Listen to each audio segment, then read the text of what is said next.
conception. So even if I had a miscarriage, what are you going to say about that? It's a tragedy. It's a tragedy? Yes. Okay, then let's talk about, like, what if it's affecting the woman or anybody who is pregnant in this situation? What if they're going to die and they have to get an abortion? That's the only way they're going to live. Are they going to be over? Well, hold on.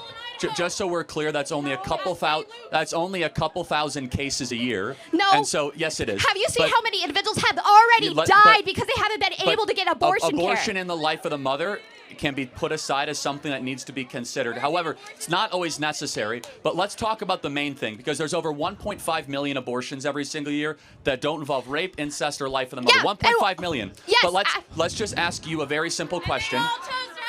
When does human life begin?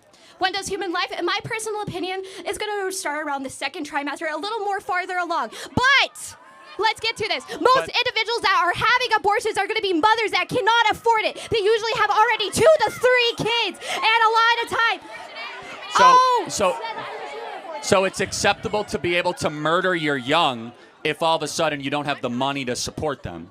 That you can murder your offspring if you're poor. So in the first couple weeks, even though it's still not fully developed, doesn't even have a heartbeat, doesn't even have brain development activity. does not equal dignity. A human being is a human being regardless of the process of development that it is in. Period. And so who's trying to take rights away? I actually want more human beings to be born. Then why are you affecting LGBT? Well, hold on. We're talking. Let me finish on abortion.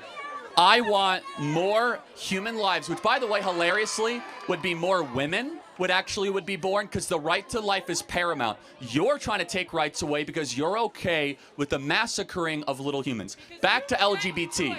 It's been going throughout history, though. Abortion has been a big thing for a long time, and it affects people, and it hurts people. So as murder and slavery and child sacrifice. That's completely different. No, it is murder. Okay, so let me ask you a question then. Define what is murder. What is murder? Are you going to be talking about first-degree murder, like homicide, like going and having the intent to kill? Having the intent to kill somebody, but I'm just saying a clump of cells is, yeah, but a clump of cells is different. Well, hold on, time out. If it's a clump of cells, what species is it? What species is it? Yes. What species? It depends. Whatever's going to be pregnant, whatever you're trying to abort. Is it a Homo sapien, a crocodile, or a raccoon? Which one is it? What species is it? Oh, wait, so if it's a human clump of cells, then it's a human life deserving of human rights. And the first right is life. And so you could call it a clump of cells, which is dehumanizing language, but I'll go back to this. Ironically, you're the one that is actually intruding on human rights